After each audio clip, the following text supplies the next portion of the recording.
This is Discussion to Truth, Wednesday, 5:17 p.m. Eastern Standard. I am your host, Ian Hamilton Trottier. You can donate to the program at iantrottier.com. Stopmassmedia.com is another one of the hashtags.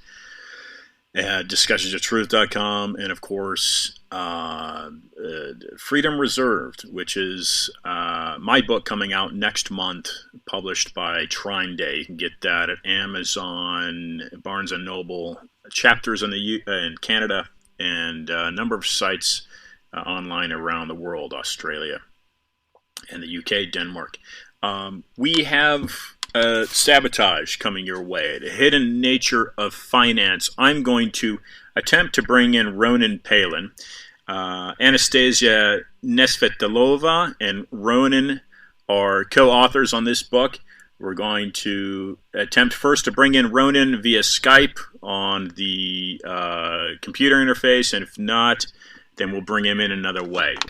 Reason I say that is because last couple attempts via Skype on the computer interface with J.P. Lindstroth, we have failed. He has not been able to hear me. But here we go with Ronen Palan, coming your way.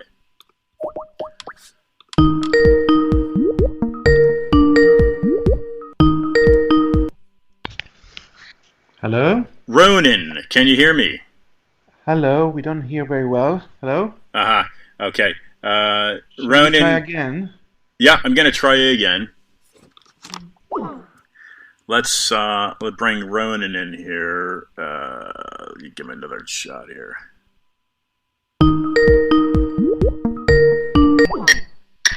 Ronen, how's that? Yes, sounds much better. So Anastasia here is with me as well. The BBC cancelled. Hi, and yes, we got time zones confused. I was sure it was 5 in the afternoon. Oh, fantastic.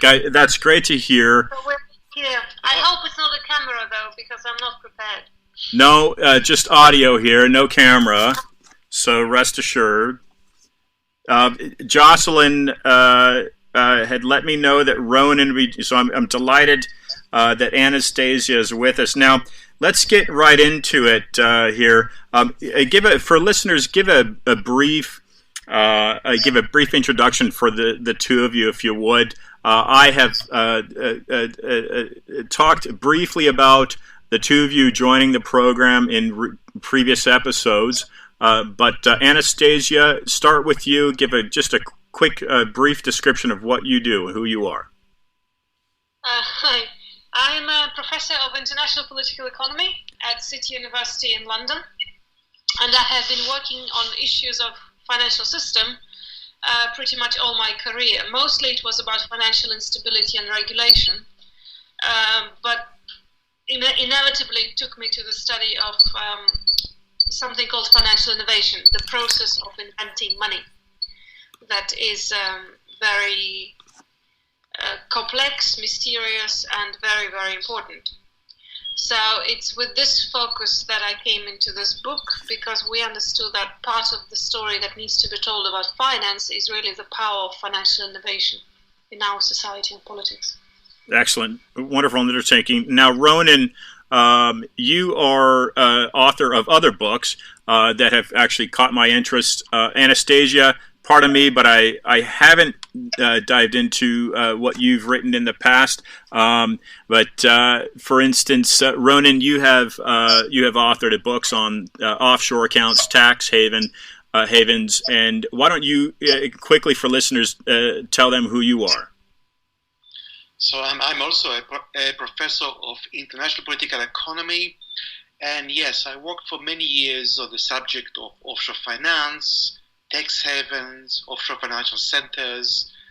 This really occupied me for the last 20, 25 years, the study of tax havens and tax avoidance. Wonderful. So we can really go in many different directions here. Let's start with the base question.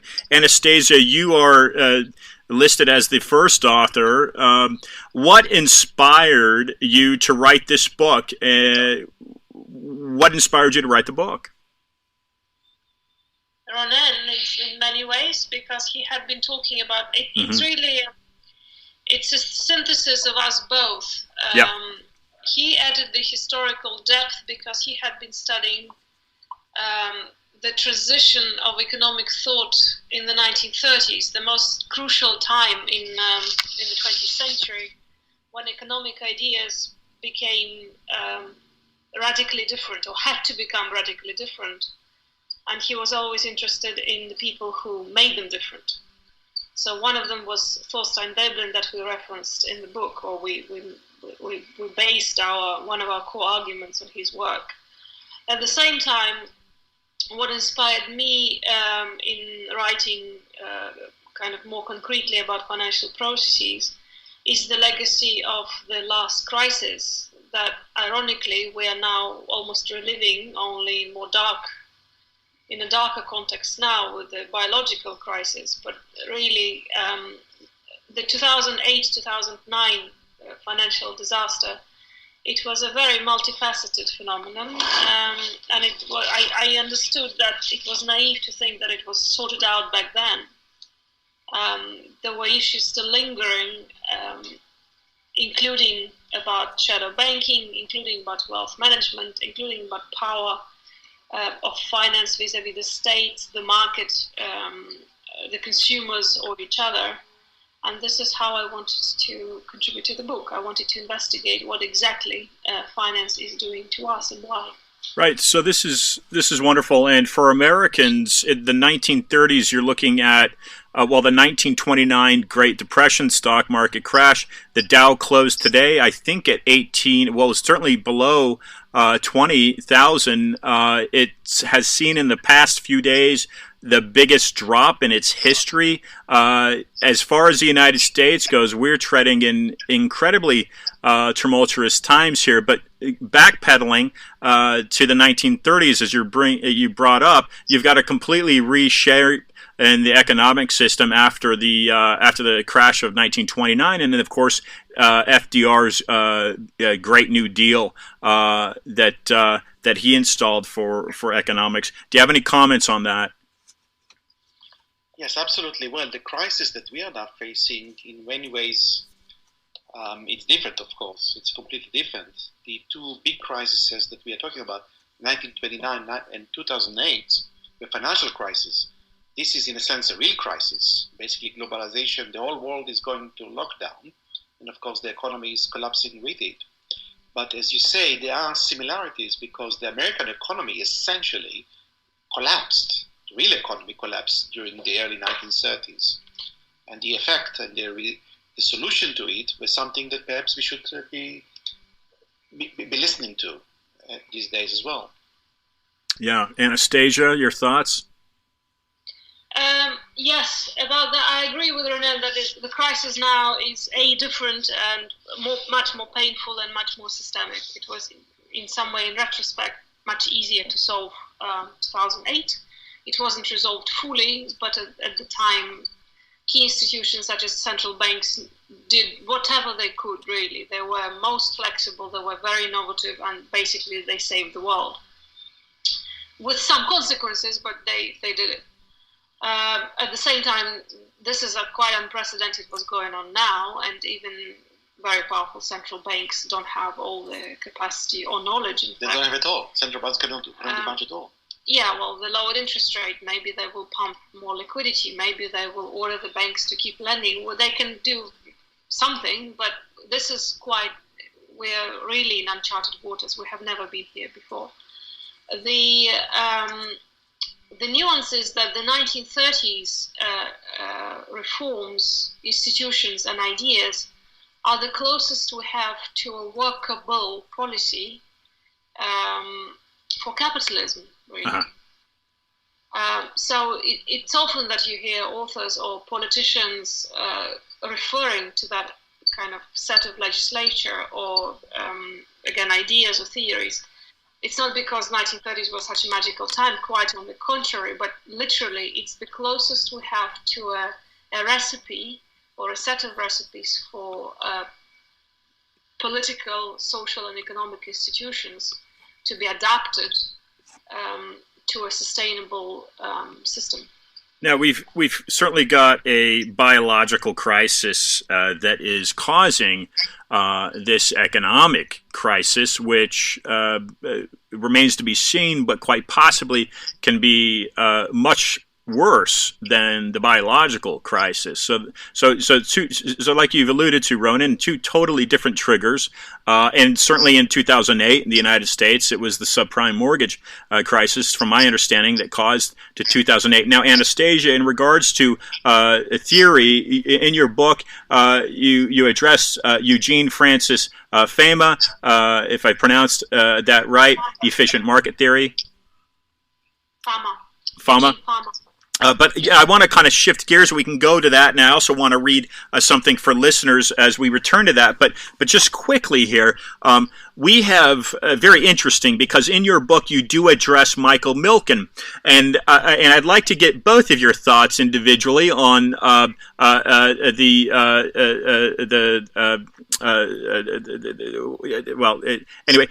Trump pardon. He's recently been pardoned by Trump, and so what are your thoughts in that regard to that, the trash bonding that he did in the market in the 80s? Well, specifically on the Trump pardon, I was not even surprised. It was a minor news on my news feed, and I dismissed it. It was very almost anticipated. I think the way we use him and the way I chose that particular case study as an illustration is to contrast and emphasize that the individual innovators and even individual innovations are not criminals by default, and they have never been really planning to do something crooked or illegal. In fact, the instrument that Milken devised for the system was at the time very necessary for the flagging American economy, the corporations that couldn't get the funding from the market. It was very clever. And there was nothing in the instrument itself, or in fact, I don't know him personally, but from the research we have done, it wasn't set up as a criminal affair at all. The way it was internalized by the system, once it was kind of issued into mass usage, facilitated that transition. And this is exactly what happened to all innovations that were described in the book. The Milken junk bond, securitization of Louis Ranieri, the CDS that were at the center of 2008, probably cryptocurrencies that are going on now. Mm-hmm. So that's quite an important contrast between the individual idea that most of the time, as far as I understand through my work, is usually very necessary, adequate, and responsive to the needs of the economy of the time. And most of the people behind the innovations were genuinely driven by the idea of improving something, either their own institution or the system, or maybe the position in the market, or doing something quite good or more, let's say, positive to the financial system or the economy. It's the way the setup of that evolved that would usually bring up instability crisis or semi-criminal behavior or consequences. Ronen, your comments. Yes, I think the second part of your question with regard to Trump, and that's quite significant when you talk about sabotage. Okay, so we don't think that financiers, in principle, of course some of them will, are intentionally there to make life difficult for others or to sabotage others. We think the sabotage is systemic, because of the very nature of the economic system. Okay, because in a real market economy, competitive economy, the kind of economy that people are celebrating, it's very difficult to make money. It's almost impossible to make money and profit. And so the paradox of that economy is that it drives businesses to find ways of not playing by the rule, at the edge of the rules and so on and so forth, and sabotaging.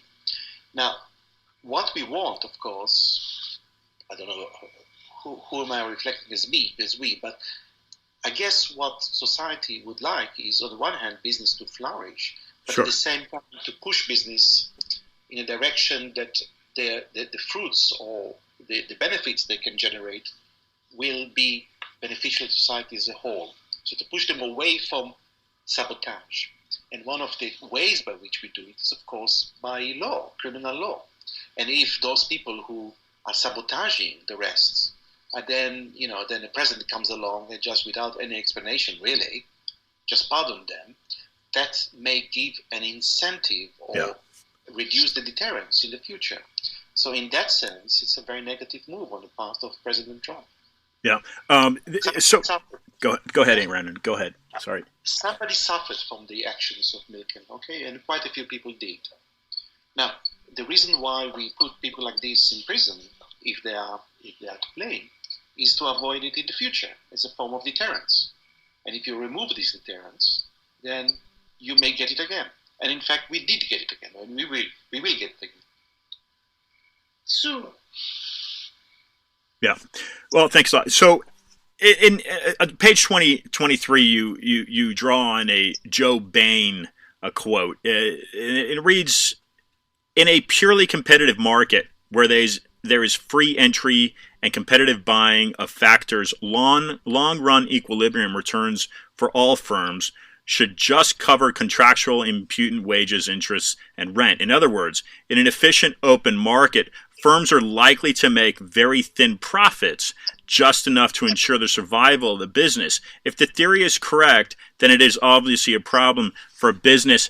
The notion of sabotage obviously is to make money and squelch or squash your competition in a way that of course draws you the profits that they can't obtain. You've got obviously a thin line between what becomes an antitrust or what it becomes a monopoly. But this is, again, the system. Can we pull back from this and say fractional reserve banking in itself is a form of sabotage? Anastasia, what do you think?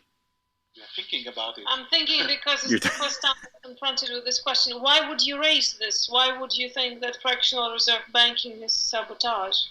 Well, go ahead. I'm wondering if it creates a fair playing field. Is all my question is. Right. I think again, I'm not whether fractional banking.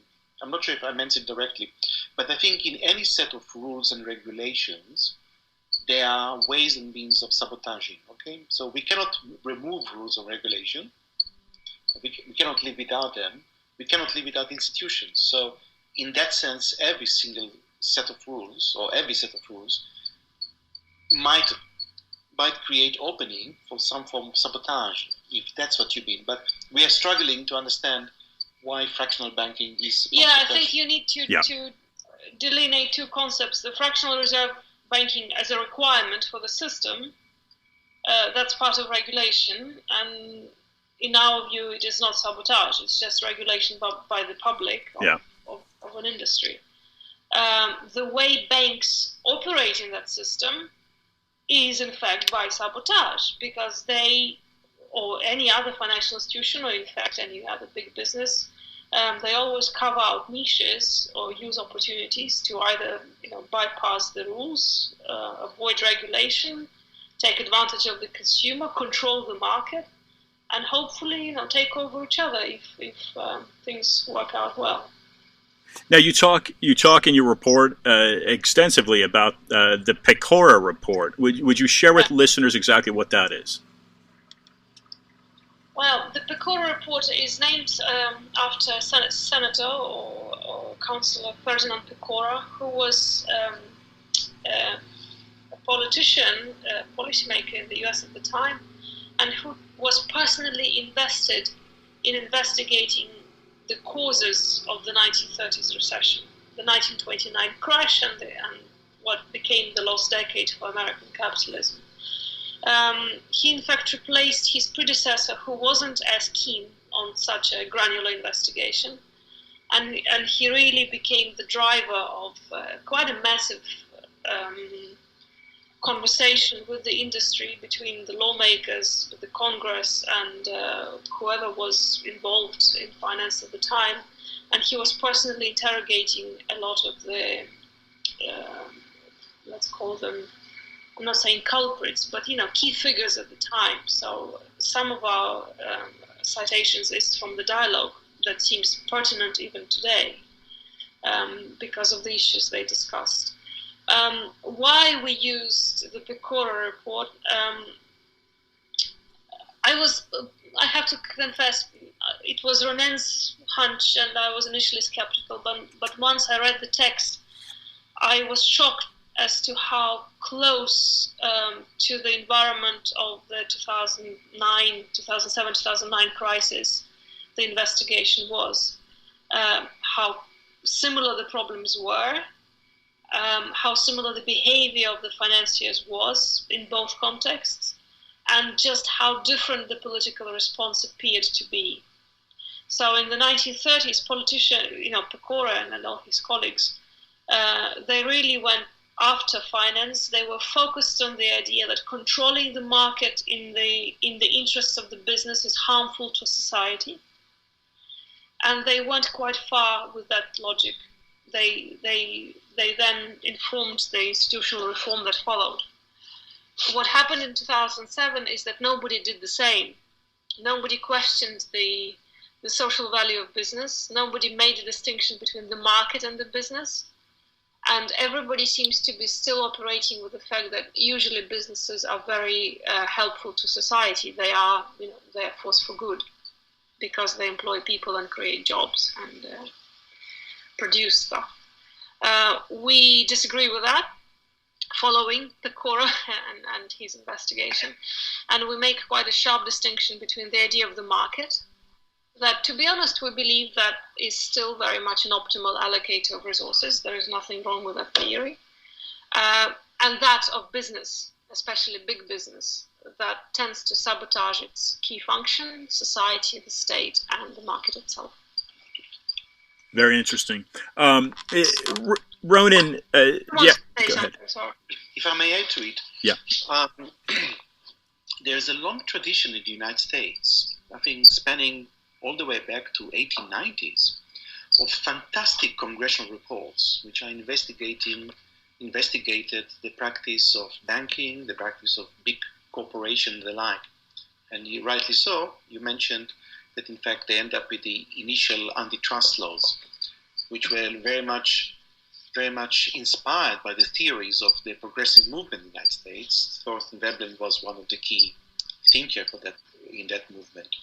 So there's a long tradition in the United States of excellent reports, and they go back to 1890. They go, in the last 10 years, we had the Levin Committee that have done fantastic studies into the practice of banking and corporation and the like. The Pecora report proved to be particularly in the 90s, that was written in 1933, 1934, proved to be particularly powerful and influential in actually changing policy in the United States. And that's what's unique. When you talk about the Glass-Steagall, right, other regulations, they are really the brainchild of that particular report or that investigation. But since then, there have been a lot of other very good investigations. Very few of them had the same impact on policy in the United States. Very interesting. You talk also extensively about Goldman Sachs, and of course that's in regard to the 2008 crisis. Chapter 4, Dead Souls at the Royal Bank of Scotland. I'd like you to talk about that a little bit for listeners, but perhaps before we get into that, in the UK, what is your opinion on this? In the UK, the economics are driven by the City of London or also referred to as the Corporation of London. It's a small neighborhood jurisdiction within the actual outer metropolitan area known as London. This is my understanding, it's a banking center that basically runs the economics of the country. Is that accurate? It's not. No. It's not Okay. exactly accurate, and it's not inaccurate. If I could spend a bit of time about explaining what is City of London, and I guess you edited it for what you think is, because it's really a unique. First of all, it is in the center of London. It's called the Square Mile, and it's a unique borough. It's a particular borough within the City of London, which has its own corporation, its own organization. It has its own police force. It has its own foreign policy. When the Queen wants to visit, she has to ask permission to visit the City of London, which she does once a year. It even maintains few parks in London. So it's a unique organization. It's more of a medieval organization, medieval guild that survived around the world. Now, it survived because it didn't change. Okay, other cities or wards have changed with the time, became more democratic. The City of London is simply a remnant of medieval time, a bit like Andorra or Jersey or other jurisdictions like that. That's physically what it is. Now, it is more than a banking center. Okay, it's a square mile, and it's the center of what we call the City of London as a financial center. This financial center, until recently, rivaled Wall Street. Right. And in many respects was, I would say, even larger. And it rivaled Wall Street because it really served a whole global market rather than European market, or in the case of Wall Street, more US market. And when I say it's a financial center, what I mean by that is that banks play a role in that, but even the largest banks are not really controlling or not really dominant. And the City of London consists of a lot of accounting firms, legal firms, consultancy firms. It's a particular organization that really evolved as part of the British Empire. Mm-hmm. Right. Okay. And if you just to kind of bring us back to the time of British empires, we didn't have telex, we didn't have email, we didn't have all this information. We did, at that time you had kind of specialist banking groups, small consultancy, who were specialists in the different regions of the empires and investing. So the City of London is really unique. It's very different from Wall Street. It's much larger in terms of size. Yeah. And would you say it's, what would you say, Ronen? Would you say that it is on a global scale, that it's more powerful than Wall Street? Would you agree with that? I don't know. It's very difficult to measure power in that sense. So we are looking in terms of the data. So when we talk about financial centers, we look at these are different markets linked to each other. So there's the kind of foreign exchange markets, there are various derivative markets, it consists of 10, 15 markets, different financial markets, and the services are around them. In some respects, Wall Street is clearly miles ahead of the City of London. In other respects, other markets, City of London is larger. Altogether, in terms of size, in terms of volume, until recently was Brexit vote, and they were more or less the same on par. In some respect, I think in one respect, Wall Street is much more influential because I think most of the innovation comes from the States. Right. So Wall Street has traditionally, and I don't know exactly why, really was the innovator, the driver. But in other respects, City of London is much more significant in the sense that it's largely, or at least until recently, has been largely an offshore financial center, much less regulated than Wall Street, and linked much strongly into other financial centers like Cayman Island, Bermuda, Bahamas, Jersey, Guernsey, Hong Kong, Singapore. The City of London has a tentacle, and the best way of understanding the City of London is not a geographical location take place in London, but actually a worldwide center that is cleared through London. Anastasia, some comments there? Yes, the reason I was more categorical in telling you off to that your portrayal of the Corporation of London is wrong is partly because Ronen spent much more time researching the problem, but I regard the City of London as a very global entity, precisely because of this embeddedness in offshore network in really the Second British Empire, and without it, it's impossible to understand it. It really doesn't so much serve. I mean, it's a very important part of the UK economy, and it is leading kind of the so-called financialization argument that kind of everything here depends on the city. Not everything, but it's very important. But it has these two faces to it, or two facets. It's global, and therefore.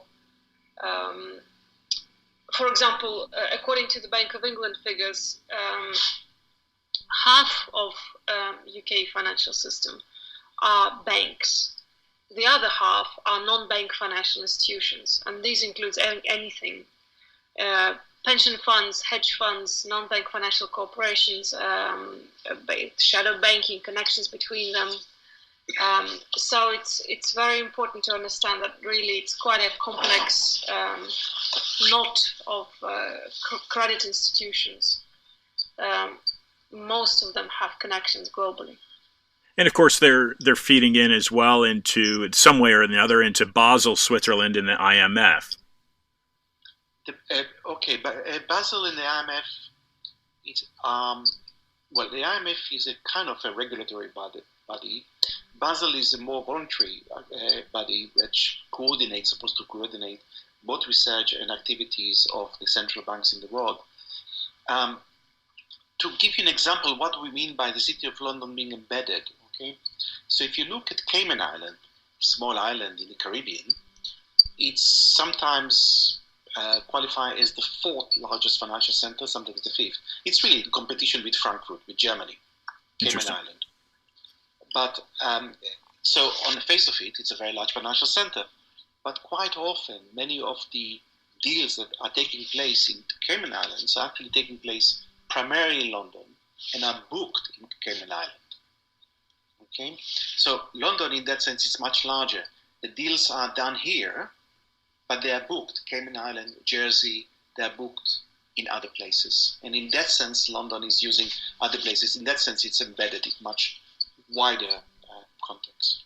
So has this spawned the creation of what is known as cryptocurrencies through blockchain engineering? You didn't spawn it. Do you want to respond to that? Not directly, but it's an area, like many others, that provide an ideal holy grail for the fusion between literally a legal space, right, almost physical space and cyberspace, and a financial opportunity to make some profit by literally now creating tokens that could be called money in one platform or another. It's not particularly linked to the City of London, although many economies now are trying to go with the idea that fintech is a new industry and it needs to be encouraged. And it's quite a serious kind of, a lot of ministers who are in charge of business are promoting competition in this area. I'm very skeptical about that, but it's really, it's probably today the most powerful fusion of computer technologies, cyberspace, legal maneuvering or legal niche that had been opened up by legislature, and financial opportunity. Is this something that, Ronen, do you have something to say? Kind of an anecdote that may kind of shed some light on this world of cryptocurrency from the world that I know. in the late 1990s, there were a serious discussion among some academics and some entrepreneurs about setting the moon as a tax haven. Now, on the face of it, it sounds like a complete joke, yes? Right. Setting the moon as a tax, I mean, the argument is very clear. Why should we rely on the rules of Cayman Island or Switzerland? They have governments and they may change the rules. If we set up our own tax haven, then we control the rules. But then why the moon? Of course, the moon is a fictional place in that sense. They will not move to the moon. But there was serious discussion about it. In many ways, cryptocurrencies is that variant. The moon. It's a variant of that. I mean, why do we need governments to generate money? We Right. can do it by ourselves. So that discussion that was so abstract 20 years ago kind of happened. Then, of course, financial centers like London is constantly looking for opportunities, are trying to attract that sort of deals, that sort of activities to be located here, or the expertise of running it. So London is clearly is trying to grab that particular market. So what is the future, in your opinion, of cryptocurrency? As I think that as the years go by, of recent anyway, the last 10, there's certainly a niche and there's certainly a following of people globally that are getting into that heavily and creating massive mining facilities and that sort of thing. And there's obviously a notion of it simply won't go anywhere. But what is your opinion on the cryptocurrency? Is that something that the global economy will be shifting towards at all, in your view? I think, well, first of all, I cannot predict with exact timing. I don't think the world economy will be shifting towards cryptocurrencies in any time soon. I think that particular area of economy will be evolving, and it will evolve through a crisis, like all innovations before it. All financial innovations. You cannot point to any invention of a credit instrument or a financial security that hadn't gone through a transition through crisis. Some of them did disappear, but most of them were then sort of regularized as some version of themselves. So I risk to predict that there will be something like that to the crypto world. When I would struggle now to predict it. It's already very complex and very fragmented. And the world has been busy regulating other stuff. So it had been evolving by itself privately. Yeah. There's a reason why we actually devoted a chapter to cryptocurrencies in this book. And that's the theory of cryptocurrency may sound quite idealistic. Why rely on government? Politicians will always try to intervene in one way or another. We just basically use money as a mean of exchange. Why won't we privatize it and take it away from politicians? However, what happened with the cryptocurrencies is, of course, soon enough we discovered that they are a massive. They are using massively for tax avoidance, tax evasion, money laundering, and the like. Okay. No, and worse. Drug smuggling, human trafficking, arms dealing. This is a very. It's not just shadow economy. It's a black market. And drugs, yeah. So I think I don't see many governments ultimately accepting it for a long time. That that kind of opening for any form of criminality. So, and that's probably the biggest hurdle that cryptocurrencies are facing before they become much more endemic to the system. Thank you.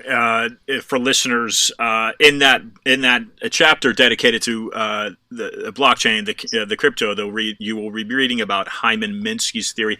As we wind down, Ronen and Anastasia, I would like you to give a little bit of a tease, if you will, a little bit of a comment on your fourth chapter, I believe it is, Dead Souls at the Royal Bank of Scotland.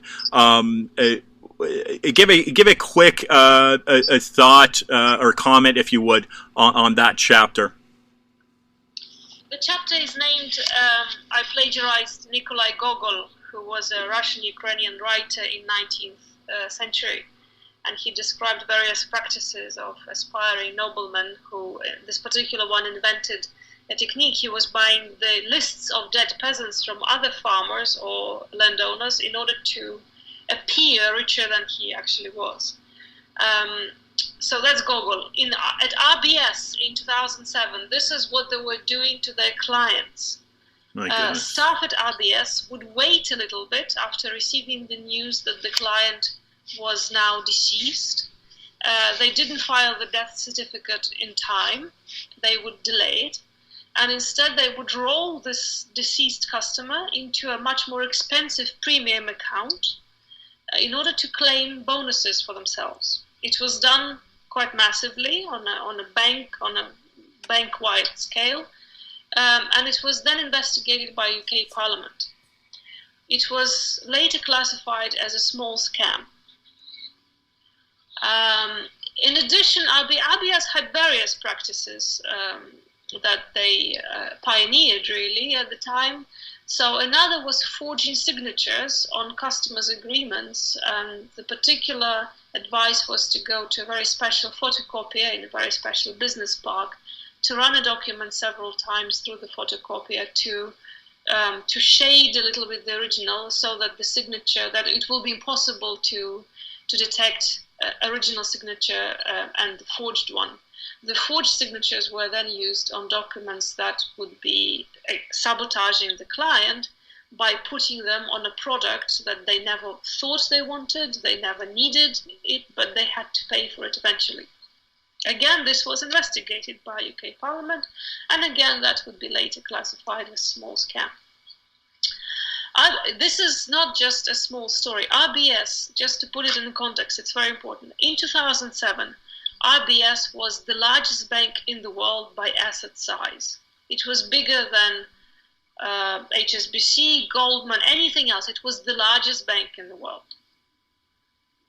It was then, through a series of very fateful and unfortunate events, what we call hosticide, and lots of sabotaging techniques of small businesses and small and medium business owners. It was eventually taken over by the government because it went bankrupt. It remains the least popular bank in the UK. If you ask an average Briton here, which bank do you hate most, probably they would say RBS. They've changed they changed their name now because of that. Interesting. To NatWest. I think the story of the dead souls. What is interesting from our perspective, I mean, there are a lot of interesting things about it. Is that from bank personnel perspective, clients are a source of making money, and source of making money is not by servicing them. As we learn, we normally think of banks as servicing their clients. At least they make claims that they do, okay? But for RBS and Wells Fargo and many others, the crisis, the scandal of Wells Fargo, I think will be very well known in the United States. They treat their clients as a source of money, and particularly when clients are dead, they have less opportunities to complain. So essentially, once you upgrade somebody to a premium account, the banker himself get a bonus for that. There are a lot of those.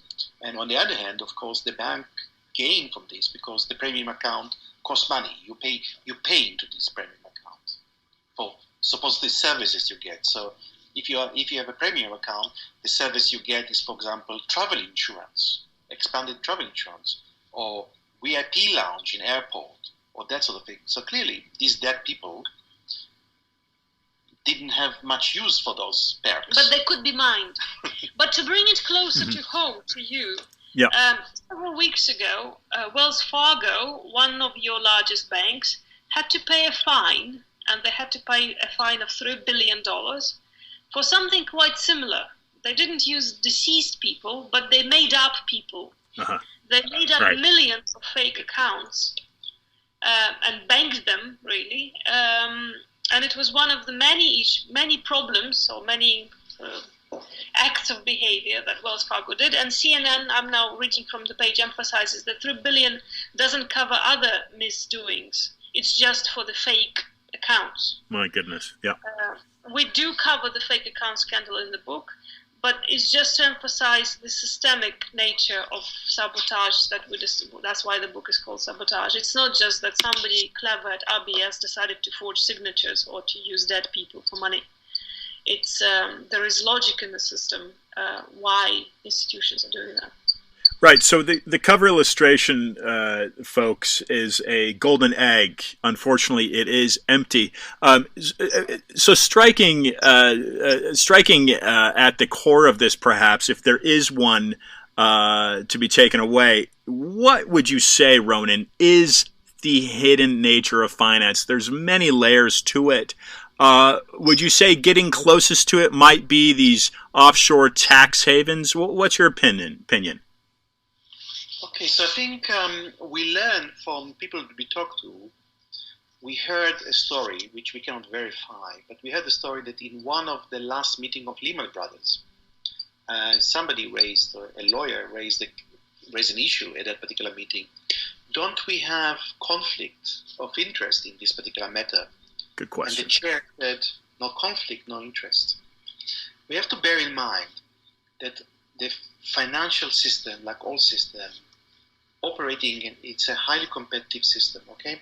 And highly competitive market, it's very difficult to make money in a highly competitive market. And that is true in finance, it's true for the supermarkets, it's true for everybody else. And unless you have regulations that are trying to thwart, at least slow down sabotage, we have a situation in which those businesses will sabotage their clients, sabotage each other. We simply have to factor that in. Banking financial system, not simply a service economy, they will sabotage everybody because that's the way of making money in a system. I don't know, that's my takeout from this. Yeah, thank you. Anastasia, what is your take? What is your opinion on how to clean up the system? Is this a very complex question, of course, but what can we do? And of course, you're in the UK, I'm in the US, but what can be done, perhaps in your view, to at least make headway to clean this system up and make it a more level playing field? How do you feel about that? What's your comment there? We finished the book with 5 quite simple, I'm not saying recommendations, but points. One of the points is to what we call move beyond the dichotomy of market vis-a-vis regulation and make a distinction between the market and the business. It's very important. It's businesses who act on buy and sell principle. It's businesses who have the power to use all their knowledge, capacity, structure, against the regulators, against the state, against the consumer. The market itself is not really the problem. It's the problem because it's highly competitive and tough to operate in. That's why businesses employ these techniques. And probably the final point that would be particularly unpopular in America because you are so individualized in your thinking is to kind of stop the now fashionable notion that finance is an industry for managing other people's money. You know, it was a movie with Danny DeVito, it's an old one. I think it was called Other People's Money. I hear a lot that, you know, today finance is speculative because it's casino or because it's a system for managing other people's money. It's our common wealth. This money wouldn't be there if the social institutions and political guarantees that created this wealth didn't function. And so we suggest that we need to think about new types of wealth as it is being created by the financial system. We all are part of this process. It's very important to understand that it's not against us, it's not outside of us. We're very much in it from birth to death. And quite radically, we call for the notion that it's not their wealth, it's our common wealth managed by financiers. Thank you very much. The book is 260 pages. It's currently available. Just came out last month. Public Affairs, Hatchet Book Group, New York, New York. Some closing comments. We'll start with you, Ronen. Please provide some closing comments for listeners. I think I'll take the cue from Anastasia. We tend to have kind of dichotomous opinion or ideologies with regard to business and markets. There are those people who we think of as anti-market, anti-business, or the left, and those who are pro-market, pro-business on the right. And that has been the way we understood politics. Our view, we are pro-market but anti-business. Okay. So we think that progressive should understand that the market itself is not the problem, and we shouldn't aim for something like socialism that of the type that we saw in the Soviet Union. Right. Market is not the problem. The problem is allowing business free hand. So we think that we allow free regulation, that's open competitive markets. No, if you allow free hands to business, they'll do exactly the opposite. They'll try to close down the market. They'll try to sabotage the market. So free regulation is not being pro-business and pro-market. It's being pro-business against markets. Excellent. Anastasia? Don't think that it's not your problem. Again, specifically. To Ian, whoever is listening, you are part of this system. We all are in it together. It's not. Excellent. That's my simple conclusion. Okay, it's not somewhere there in the city of London or somewhere on Wall Street or mid Manhattan or upper Manhattan. No, your life is governed by financial calculations, understandings of risk, investment, expectations of the future, and sabotage, and therefore sabotage. So you are in the system being used. Right. So stand up and do something about it. Correct. But not individually. Individually, you're absolutely, you don't matter. Yeah, you're just a potential dead soul for people like us. Ladies and gentlemen, the hidden truth of finance sabotage. Anastasia Nesvetailova and Ronen Palan, thank you both for joining the program.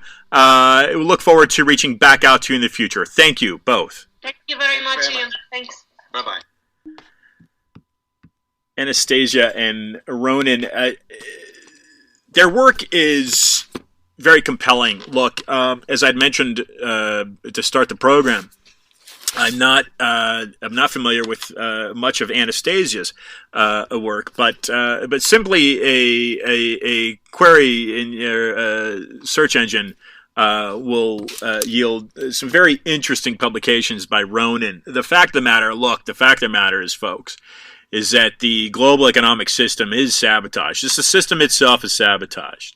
And so you've got to figure out collectively, just like Anastasia said, how to better protect yourself and make the market freer. Look, as an American, I see personally, and not knowing economics and not knowing finance, City University of London is where both of these authors research and teach. I am simply a platform for their voices to carry.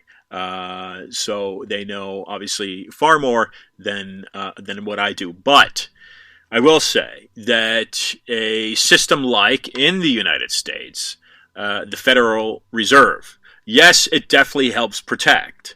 But again, it's democratically, how do you get your labor and your efforts, again, collectively, to make your life better? What you're seeing in the United States is, and again, Ronen alluded to this, okay, steer away from perhaps the socialist agenda, the communist type approach. So how do you mitigate and balance this to where you do make life better for all? So what is happening in the United States is a complete attack on the middle class. Wherever you're living around the world, evaluate your situation. Look at what's happening to your local economy. The middle class for Americans is being obliterated. It's shrinking dramatically. This is from what I understand.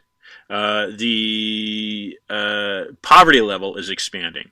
The homelessness problem in large cities like Los Angeles is growing extensively. Jim Beslow joined us a couple months ago to discuss that.